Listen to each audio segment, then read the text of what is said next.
지난주에 우리는 영적으로 탈진되고 우울증에 또 두려움에 사로잡혀서 광야의 로뎀나무 아래에서 죽기를 자청하는 엘리야의 모습을 보았습니다. 엘리야는 실망과 절망 가운데에서 죽기 위해 로뎀나무 아래로 들어갔지만 하나님께서는 그곳까지 엘리야를 찾아오시고 그곳에서 참 엘리야를 다시 회복시키시고 그곳을 엘리야의 안식처로 바꾸어 주시고 주님의 손으로 어루만져 주셔서 일으켜 세우시는 그 하나님의 사랑의 손길을 우리가 함께 보았습니다. 우리 다시 19장 8절 말씀을 가서 보면 그가 하나님의 그 참 은혜의 손길을 경험하면서 이에 일어나 먹고 마시고 그 음식물의 힘을 의지하여 40주 40야를 가서 하나님의 산 호렙에 이르니라고 말씀합니다. 그리고 19장 그 9절에 이어서 그곳 굴에 들어가서 거기에 머물렀다라고 말씀하고 있죠. 유다의 그 남쪽인 지금 부엘세바에서 호렙산까지의 거리가 그렇게 먼 거리가 아닙니다. 여기는 지금 40주 40야 40일 동안 가서 그곳에 도착했다 그러는데 우리가 신명기 1장 2절 말씀을 찾아보면 거기에 호렙산에서 세일산을 지나 가데스 바네아까지 10하룻길이었더라고 기록하고 있습니다. 그러니까 10하루만 그것도 200만이 넘는 그러한 백성들이 어린아이들을 이끌고 또 가축들을 다 몰고 참 천천히 가는 그 행군해도 10하루 길이면 10하루 만에 11일만 지나면 얼마든지 도착할 수 있는 그러한 거리였는데 그러니까 혼자 가면 뭐 일주일이면 갈 수 있을 거 아니에요. 아무리 천천히 가도. 그런데 40일을 어떻게 보면 광야에서 헤매다가 호렙산에 도착했다 그 말입니다. 그러니까 하나님의 참 그 특별하신 뜻이 있는 것이죠. 40일이라는 이 숫자는 상당히 의미 있는 그러한 상징적인 숫자입니다. 우리가 잘 아는 대로 이스라엘 백성이 하나님께 불순종하고 참 그 가데스 바네아에서 좀 그 하나님께서 말씀하시는 대로 가서 가나안 땅에 들어가지 않고 반역을 하다가 그 40년 동안 광야에서 좀 헤매었던 그 방황을 하였던 것을 우리가 알고 있습니다. 참 이스라엘 백성들이 불순종해서 40년 동안 광야에서 방황하는 동안 하나님은 그래도 계속해서 그들에게 신실하게 하나님께서 아침마다 만나를 내어주시고 반석에서 물을 주시고 하나님께서 모든 필요한 것을 채워주시는 구름 기둥, 불 기둥으로 인도하시는 하나님의 그 신실하심을 광야에서 그들이 체험합니다. 또한 40일이라는 것은 모세가 하나님의 산 호렙에서 40주야를 하나님과 함께 잠이 대면하여서 하나님의 말씀을 받고 하나님의 율법을 받았던 것을 상기시켜주는 그런 숫자이기도 합니다. 이제 엘리야도 40일의 광야 생활을 거쳐서 하나님과 대면하러 호렙산으로 가는 것입니다. 이 호렙산 어디입니까? 하나님과 이스라엘 백성이 언약을 처음 체결했던 모세가 십계명을 기록한 돌판을 받은 바로 그곳이 호렙산입니다.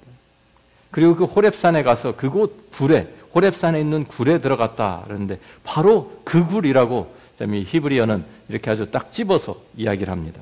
그 굴이라고 할 수 있는 데가 어디가 있습니까? 바로 모세가 하나님의 참 그 영광을 볼 수 있도록 하나님께서 허락하였을 때 그 바위 틈새에 그를 하나님께서 감추어 놓으시고 하나님께서 그 앞에 하나님의 영광을 지나게 하신 것을 우리가 기억하고 있습니다. 한번 출애굽기 33장을 가서 봅니다. 출애굽기 33장을 우리들이 찾아가 보면요.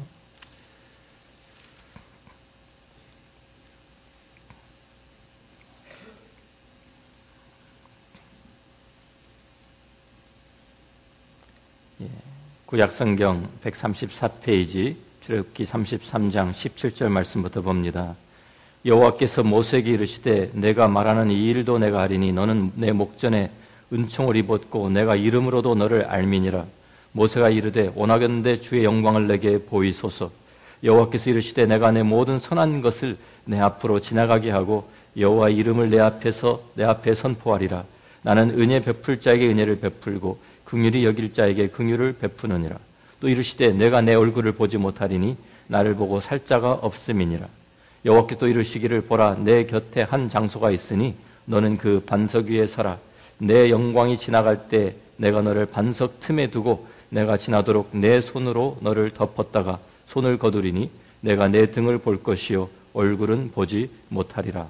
그래서 그 반석 틈에 그 동굴 바로 그것을 지금 가리키고 있는 것입니다.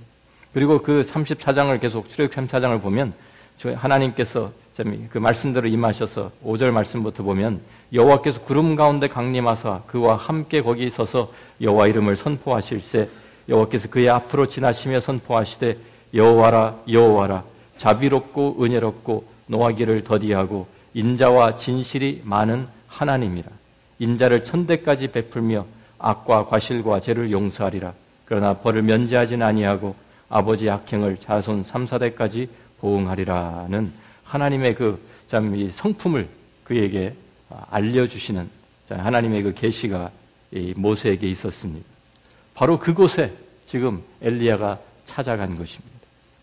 이스라엘과 하나님이 언약을 체결한 그곳, 모세가 하나님을 대면하여 하나님의 영광을 본 그곳, 바로 그곳에 지금 엘리야도 찾아가서 하나님 앞에 지금 서 있는 것입니다. 그런데 이 출애굽기 33장, 34장 이 사건은요, 언제 일어난 사건입니까? 이스라엘 백성들이 그 호렙산에서 모세를 기다리다가 자기들이 스스로 금송아지를 만들어가지고 그 금송아지 앞에 절하고 우상 숭배하다가 하나님이 노하셔가지고 모세가 내려와서 그 돌판을 깨트리죠. 그리고 다시 하나님 앞에 나아가서 하나님의 영광을 경험한 그곳입니다. 하나님은 이 이스라엘 백성들은 계속해서 이 40년 동안 광야에서 하나님께 반역하고 또 호렙산에서 하나님과 언약을 체결하는 그 순간에도 하나님을 배반하고 떠나는 그러한 이 백성들이었지만 하나님은 여전히 하나님의 언약에 신실하시고 하나님의 그 속성을 나는 자비롭고 은혜롭고 노하기를 더디하고 나는 너희에게 용서하기를 기뻐하시는 하나님이라고 하나님의 그 자비와 용서의 사랑을 선포하시는 그 장면이 여기에 출애굽기 33장에 34장에 기록되어 있습니다. 바로 그곳에 엘리야가 찾아가서 엘리야는 하나님에 대한 이러한 것을 이제 그곳까지 갔으면 하나님의 그 속성 이런 것을 다시 상기했어야 될 텐데 엘리야는 지금 자기 연민에 빠져가지고 이스라엘 백성을 하나님 앞에 고발하는 것만 급급합니다.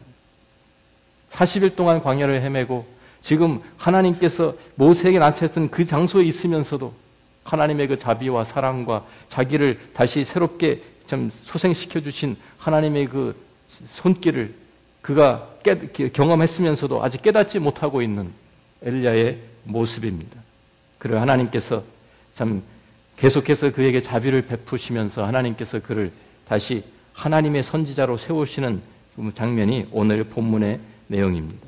그래서 그에게 물어보십니다. 엘리야야, 내가 어찌하여 여기 있느냐? 하나님께서 이렇게 물어보실 때는 하나님이 몰라서 물어보시는 게 아니죠. 아담에게 하나님이 물어보실 때도 아담아, 내가 어디 있느냐? 하나님이 어디에 있는지 몰라서 물어보신 것이 아닙니다. 스스로 자각을 좀 해보라고, 스스로 깨달으라고 하나님이 물어보시는 거예요.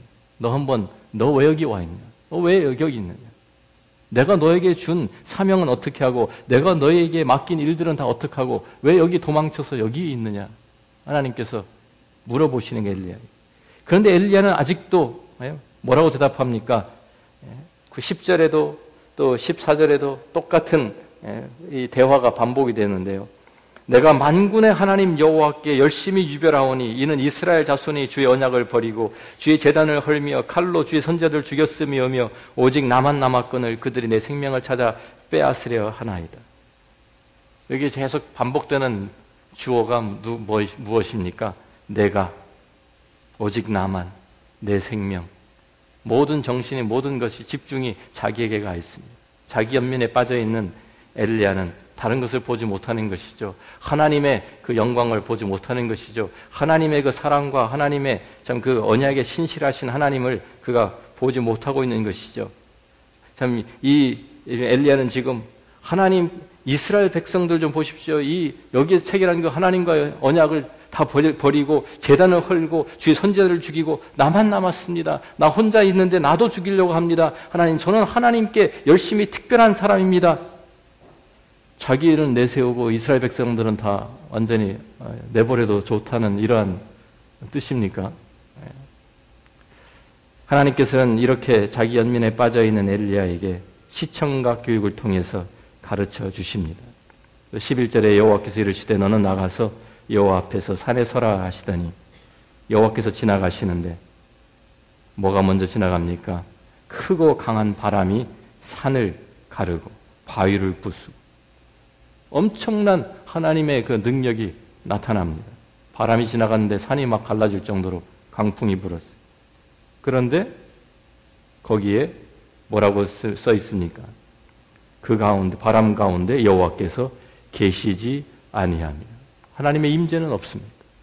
하나님의 능력이 그곳에 나타났지만 하나님의 임재는 거기에 있지 않았습니다. 그 다음에 다시 또 지진이 일어납니다.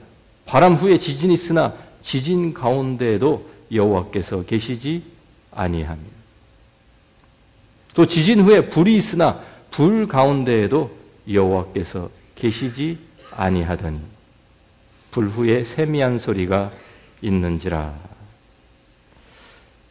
이 바람, 지진, 불 이것도 역시 우리가 출애굽기를 돌아가서 보면 출애굽기 19장에 하나님께서 이스라엘 백성들과 언약을 체결하기 위해서 호렙산에 강림하시고 나타났을 때에 그 장면을 우리에게 상기시켜 줍니다.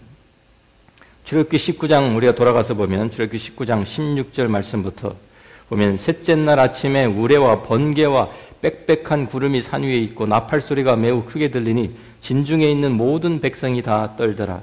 모세가 하나님을 맞으려고 백성을 거느리고 진에서 나오매 그들이 산 기슭에 서 있는데 시내산에 연기가 자욱하니 여호와께서 불 가운데에서 거기 강림하심이라.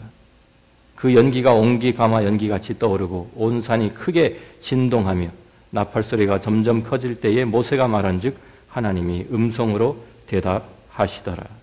하나님께서 호렙산에 처음 강림하였을 때 그곳에 우레, 번개, 그러니까 좀 빽빽한 구름, 그러니까 그 좀 엄청난 그 하나님의 그 좀 능력이 거기 나타나는 것이죠.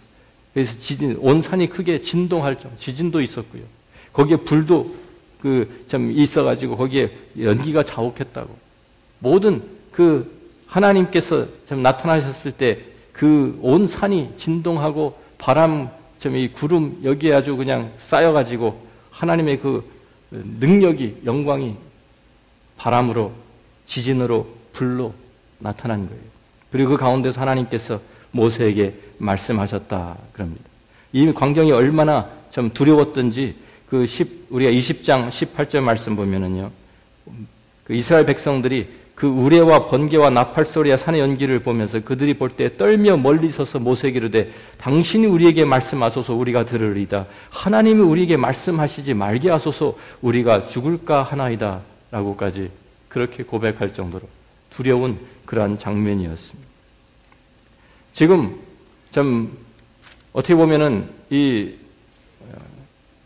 엘리야는 이 광경을 기억하면서 하나님께서 똑같은 방법으로 이스라엘 백성들이 또 나타나셔서 이스라엘 백성이 두려움 가운데에서 하나님 앞에 참 그 우상 숭배를 버리고 돌아오는, 지난번에 갈멜산에서도요, 그죠?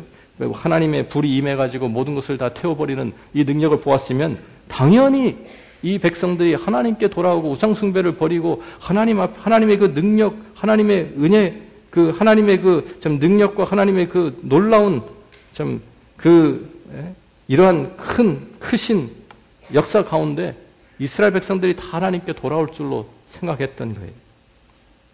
그런데 지금 하나님께서 엘리야에게 보여주시는 것은 나는 네가 생각하는 대로, 네가 경험한 대로 제한할 수 있는 그런 하나님이 아니다. 네가 기대한 대로, 네가 생각하는 방법대로 역사하는 하나님이 아니다 라는 것을 보여주시는 거예요.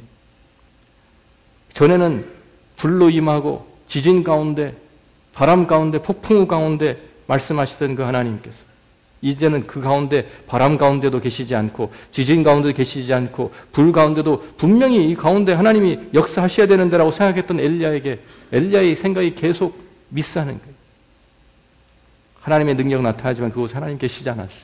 근데 다 지나간 후에 마지막에 네 번째 불 후에 세미한 소리, 참 작고 정말 조용한 그 가운데서 소리가 들리고 하나님의 음성이 그에게 임합니다. 다시 똑같은 대화가 반복이 됩니다.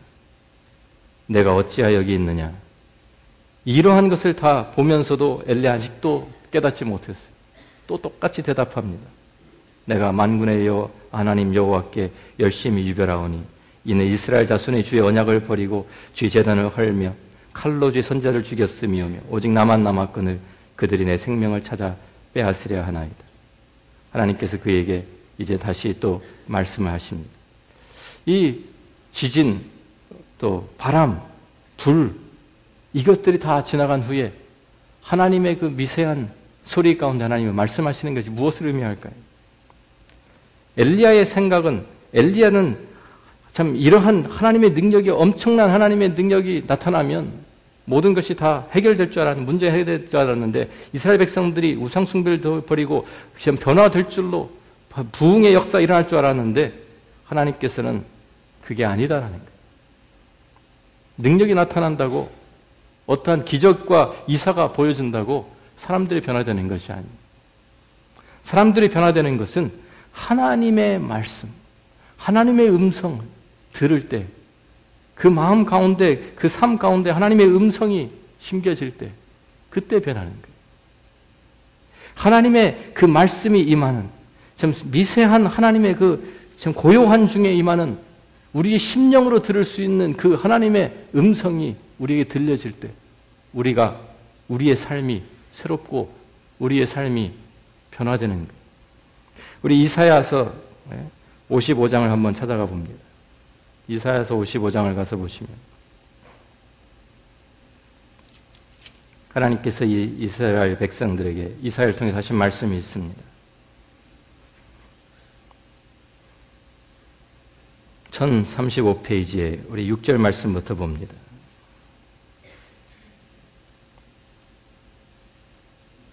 너희는 여호와를 만날 만한 때에 찾으라. 가까이 계실 때에 그를 부르라.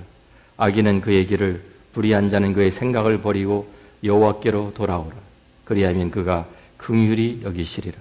우리 하나님께로 돌아오라. 그가 너그럽게 용서하시리라. 이는 내 생각이 너희의 생각과 다르며 내 길은 너희의 길과 다름이니라. 여호와의 말씀이니라. 이는 하늘이 땅보다 높음같이 내 길은 너희의 길보다 높으며 내 생각은 너희의 생각보다 높음이니라. 이는 비와 눈이 하늘로부터 내려서 그리로 되돌아가지 아니하고 땅을 적셔서 소출이 나게 하며 싹이 나게 하며 파종하는 자에게는 종자를 주며 먹는 자에게는 양식을 줌과 같이 내 입에서 나가는 말도 이와 같이 헛되이 내게로 되돌아오지 아니하고 나의 기뻐하는 뜻을 이루며 내가 본한 일에 형통함이니라. 죄인을 변화시키는 것은 하나님의 말씀입니다. 기적이 아닙니다. 어떠한 신비로운 체험이 아닙니다. 많은 사람들이 하나님의 그 역사가 이스라엘 백성들에 보여줬던 그러한 놀라운 역사 우리에게 보였으면 다 예수 믿을 것 같은데 그렇지 않습니다.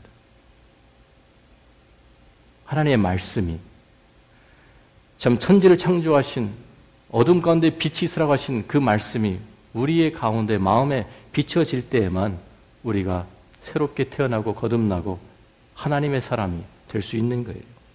어떠한 병자가 일어나고 죽은 사람이 살아난다고 되는 일이 아니에요. 예수님께서도 참 그 거지 나사로 그 이야기를 하시면서 그러시죠. 거기에 그 부자가 지옥불에 떨어져 가지고 좀 아브라함에게 청하면서 나사로를 다시 보내면 죽은 자가 돌아간 살아있는 사람이 가서 얘기하면 내 형제들이 들을 것이니까 제발 그렇게 해주십시오. 그랬을 때 뭐라고 대답합니까? 아니다. 그에게 모세, 선지자들이 있습니다. 그들에게 들을 것이다. 말씀입니다. 말씀에 하나님의 생명이 담겨 있고 말씀 가운데 하나님이 역사하시고 말씀 가운데 우리 영혼이 소생하고 말씀 가운데 우리가 변화되는 것입니다. 우리가 잘 아는 에스겔 37장도 찾아가 봅니다. 에스겔 37장에 하나님께서 또 에스겔 선지자에게 주신 환상이 있습니다. 마른 뼈가 가득한 그 환상 가운데서 하나님께서 에스겔 선지자에게 물어보십니다. 인자야, 이 뼈들이 능히 살 수 있겠느냐? 내가 대답하되 주 여호와의 주께서 하시나이다. 4절에 하나님이 뭐라고 말씀하십니까? 또 내게 이르시되 너는 이 모든 뼈들에게 대언하여 이르기를 너희 마른 뼈들아 여호와의 말씀을 들을지어다. 주 여호와께서 이 뼈들에게 같이 말씀하시니 내가 생기를 너희에게 들어가게 하리니 너희가 살아나리라. 너희 위에 힘줄을 두고 살을 입히고 가죽으로 덮고 너희 속에 생기를 넣으리니 너희가 살아나리라. 또 내가 여호와인 줄 너희가 알리라. 그 마음대로 말씀을 따라서 명령을 따라서 대언하니까 말랐던 뼈들이 다시 일어나고 붙고 그 위에 서로 연결이 되고 힘줄이 생기고 살아나서 가죽이 덮이고 하나님의 생기가 거기에 들어가니까 큰 군대로 일어났다고 그 비전을 보여주셨어요. 변화시키는 것은 생명의 말씀입니다. 다른 것이 아닙니다. 기적이 아닙니다. 놀라운 우리가 보면서 깜짝 놀라는 그러한 천재지변이 아닙니다. 순간적이요. 사람들이 두려움 가운데 사로잡힐 수는 있을지 몰라도 영원한 하나님의 사람으로 생명으로 그들이 거듭나는 것은 하나님의 말씀밖에 없습니다. 우리가 또 잘 아는 로마서 10장에 있는 말씀을 찾아가 보십시오. 로마서 10장에 있는 말씀.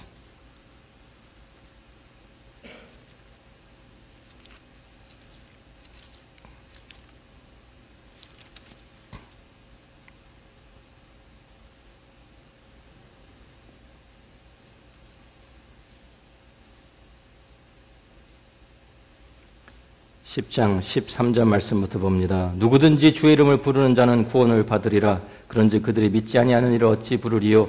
듣지도 못한 이를 어찌 믿으리요? 전파하는 자가 없이 어찌 들으리요? 보내심을 받지 않았으면 어찌 전파하리요? 기록된 바 아름답도다 좋은 소식을 전하는 자들의 발이여함과 같으니라. 그러나 그들이 다 복음을 순종하지 아니하였도다. 이사야 이르되 주여 우리가 전한 것을 누가 믿었나이까 하였으니 그러므로 믿음은 들음에서 나며 들음은 그리스도의 말씀으로 말미암았느니라. 그랬어요. 그리스도의 말씀이 선포되어야지만 복음이 선포되어야지만 구원의 역사가 생명의 역사가 일어난다고 분명히 가르칩니다. 그렇기 때문에 전도해야 된다고 성경이 또한 우리에게 말씀해 줍니다. 우리 히브리서 4장에 있는 말씀도 우리가 찾아가 보죠. 히브리서 4장에 우리 잘 아는 말씀들입니다. 히브리서 4장 11절 말씀 우리 한번 같이 다 함께 우리 읽습니다. 4장 12절 말씀입니다. 하나님의 말씀은 살아있고 활력이 있어 좌우의 날선 어떤 검보다도 예리하여 혼과 영과 및 관절과 골수를 찔러 쪼개기까지 하며 또 마음의 생각과 뜻을 판단하나니. 그렇죠. 하나님의 말씀이 우리에게 임할 때 우리가 생각할 때는 엘리야도 그랬고요. 내가 참 엘리야 기대했던 것은 하나님의 불이 하늘에서 임했으면 그거보다 더 큰 기적이 어디 있어요. 그런데 사람들이 왜 변하지 않나? 그것 때문에 너무 실망하고 낙심해가지고 지금 로뎀나무 아래에서 죽겠다고 그러고 호렙산까지 찾아서 하나님께 컴플레인하고 있지 않습니까? 하나님께서는 그를 다시 세우시면서 그것이 아닙니다. 어떠한 아주 굉장한 불이 하늘에서 내리고 바람이 가르고 지진이 나고 이러한 것으로 사람들이 변하는 것이 아니다. 그 심령은 하나님께로 돌아오는 것은 하나님의 말씀이 그들에게 임할 때이다 라는 것을 이것을 통해서 가르쳐 주시는 거예요. 우리도 많은 때에 참 내가 바라고 기대한 대로 하나님이 역사하지 않으셨다고 하나님께 실망하고 있지는 않습니까? 내가 기도한 대로 하나님 응답하지 않으셨다고 원망하고 있지는 않습니까? 하나님은 내 경험대로 내 생각대로 제한할 수 있는 분이 아닙니다. 우리 착각하면 안 됩니다. 그러면서 이게 하나님께서는 엘리야에게 계속해서 하나님께서 교훈을 주십니다. 하나님의 그 다음 말씀, 이어지는 말씀에 하나님께서 이렇게 말씀하시죠. 여호와께서 그에게 이르시되 너는 내 길을 돌이켜 광야를 통하여 다메섹에 가서 이르거든 하사엘에게 기름을 부어 아람의 왕이 되게 하고 너는 또 님시 아들 예후의 기름을 부어 이스라엘의 왕이 되게 하고 또 아벨무홀라 사밧의 아들 엘리사의 기름을 부어 너를 대신하여 선지자가 되게 하라. 하사엘의 칼을 피하는 자는 예후가 죽일 것이요 예후의 칼을 피하는 자는 엘리사가 죽으리라. 그러나 내가 이스라엘 가운데 7,000명을 남기리니 다 바알에게 무릎을 꿇지 아니하고 다 바알에게 입맞추지 아니한 자라. 지금 하나님께서 이 메시지를 통해서 엘리야에게 무엇을 가르치고 계십니까? 내가 다스린다 라는 거예요. I'm in control. 하나님의 주권을 말씀하고 계시는 거예요. 모든 세상의 이방의 왕들도 이스라엘의 왕도 내가 다 세우고 내가 패하는 것이다. 하나님이 내 생각할 때는 아무것도 지금 하나님 뭐 하고 계십니까? 라고 묻지만 하나님이 지금 다 다스리고 계세요. 하나님의 주권은 분명히 서 있습니다. 그리고 하나님의 때가 있다는 것입니다. 하나님 분명히 심판하실 거예요. 이스라엘의 그 배도와 이스라엘의 참 그 배역을 우상 숭배를 하나님이 심판하셔서 참 하사엘의 칼을 피하는 자가 예후가 죽일 것이고 예후의 칼을 피하는 자를 엘리사가 죽일 것이라고 하나님이 말씀하십니다. 그러나 하나님의 심판이 분명히 있지만 하나님의 때가 있다는 것입니다. 네가 원하는 때에 이루어지는 것이 아니라 하나님의 때에 이루어진다는 것입니다. 그리고 우리가 보면 이러한 것들이 다 나중에 엘리사 때에 이러한 것들이 다 이루어집니다. 하나님의 말씀입니다. 하나님의 방법이 있다는 것입니다. 내가 생각하는 대로 내가 원하는 대로 내 방법대로 하나님 역사하시는 것이 아니라 하나님의 방법으로 하나님 역사하시는 거예요. 하나님의 뜻 가운데서. 어떤 때는 엘리야는 지금 나밖에 안 남았습니다. 하나님. 나까지 죽이시면 누가 일을 합니까? 그러는데 하나님 뭐라고 말씀하십니까? 꼭 네가 아니다. 7,000명이나 있다. 7,000명이.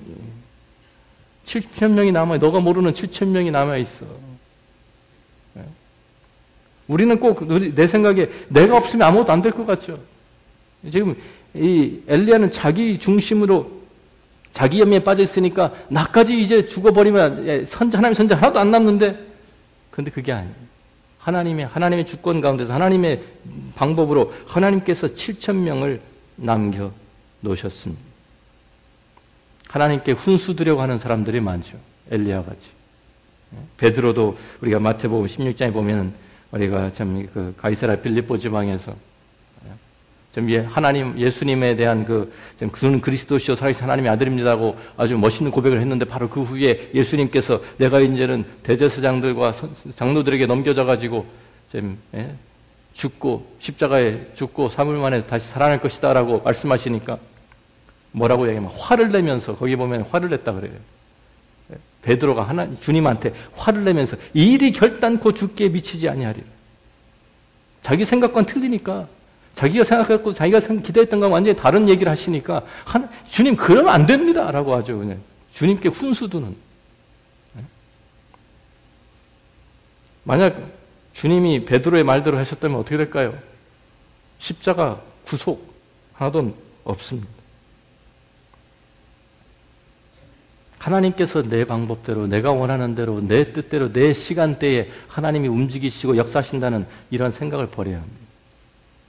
하나님은 하나님의 때가 있습니다. 하나님의 주권은 분명히 서 있습니다. 아무도 흔들지 못합니다. 하나님의 방법이 있습니다. 우리는 그 방법에 순종하고 따라갈 뿐입니다. 오늘 우리들이 하나님 앞에서 참 엘리야와 같이 이러한 정말 엄청난 우리가 그를 불의 사자라고 얘기하잖아요. 그것에만 신경 쓰고 있었다가 하나님의 말씀을 듣고 엘리야가 변합니다. 그래서 엘리야 이 순간부터 보면은요, 말씀 사역에 집중하는 것을 봅니다. 선지자 학교를 세워가지고 선지자를 양성하고 하나님의 말씀이 그들 통해서 퍼져나갈 수 있다. 엘리사도 그 중에 하나. 오늘 우리들이 기억해야 될 것이, 부흥의 역사는, 생명의 역사는, 구원의 역사는 하나님의 말씀으로부터 시작한다는 사실입니다. 말씀에 집중해야 합니다. 하나님의 음성을 들어야 합니다. 말씀 가운데서 주님을 만나야 합니다. 거기에 변화가 있는 것입니다. 내 생활이 변하지 내가 오랫동안 10년, 20년, 60년 정도 변하지 않는다. 말씀이 내 삶 속에 들어와 있지 않기 때문입니다. 말씀이 나를 다스리지 않기 때문입니다. 말씀이 내 생활을 주장하지 않기 때문입니다. 말씀 가운데 우리 자신들이 다시 주님 앞에 새롭게 나아가게 되기를 원합니다. 말씀 가운데 주님을 새롭게 만나기를 원합니다. 말씀 가운데 하나님께서 우리에게 주신 사명을 새롭게 깨닫기를 원합니다.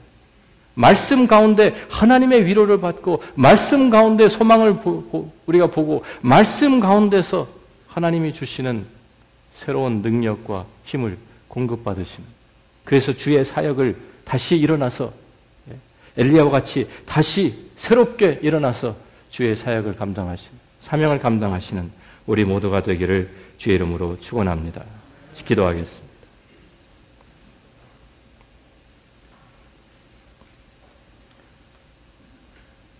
많은 때 우리는 엘리야와 같이 자기 연민에 빠져 있을 때가 있습니다.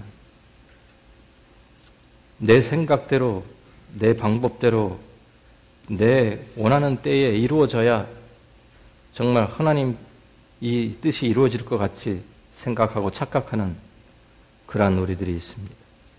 또 우리들은 하나님의 그 능력이, 기적이 나타나면 모든 일이 해결될 것 같이 생각합니다. 그러나 우리 인간의 죄성은, 우리의 사람의 영혼은 외부에 나타나는 능력이나 기적이나 이사로 사람들이 변화되고 바뀌는 것이 아닙니다.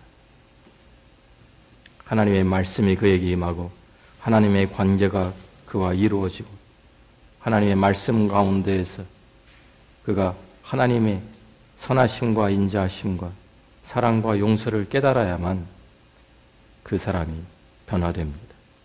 그래서 말씀이 중요한 것입니다. 그래서 우리는 말씀에 집중해야 하는 것입니다. 그래서 하나님의 말씀이 우리 삶 속에 살아 움직이고 역사해야 되는 것입니다. 하나님의 말씀이 여러분의 삶 가운데서 뿌려지고 싹이 나고 자라나고 열매 맺게 되기를 주의 이름으로 축원합니다. 하나님의 주권에 절대 순종하십시오. 하나님의 때를 기다리십시오. 하나님의 방법은 내가 아니면 안 된다는 생각 버리십시오. 주님은 돌들을 가지고서도 이스라엘의 하나님의 백성을 만드실 수 있는 분입니다. 그 하나님 앞에 우리 자신을 내어드리며 주님, 제가 여기 있사오니 저를 사용하여 주옵소서라는 것이 우리가 주님께 드려야 될 기도인 줄로 압니다. 주님과 함께 동행하시며 그 주님을, 그 말씀에 순종하며 그 말씀 가운데서 다시 한번 새롭게 일어나는 저와 여러분이 다 되기를 주의 이름으로 축원합니다. 아버지 하나님 감사합니다. 많은 세상 사람들은 기적을, 표적을 구합니다. 하나님의 놀라운 그런 능력을 보기를 원합니다. 그렇지만 하나님께서는 우리에게 말씀 가운데 역사하시는 것을 우리에게 보여주십니다. 하나님, 우리들의 하나님의 생명의 말씀을 붙들게 하시고 우리의 영혼을 소생시키시는 그 말씀 가운데 주님과 동행하게 하여 주옵소서. 말씀 가운데서 하나님을 만나게 하시고 말씀 가운데서 하나님을 더 깊이 알아가게 하시고 말씀 가운데서 하나님의 사랑과 용서와 하나님의 자비하심과 하나님의 신실하심을 경험하게 하여 주옵소서. 매일매일 우리 삶 가운데 이 말씀이 우리를 붙들어 주시고 말씀의 반석 위에 우리의 삶이 놓여지게 도와 주옵소서. 감사하며 예수님 귀하신 이름으로 기도합니다. 아멘.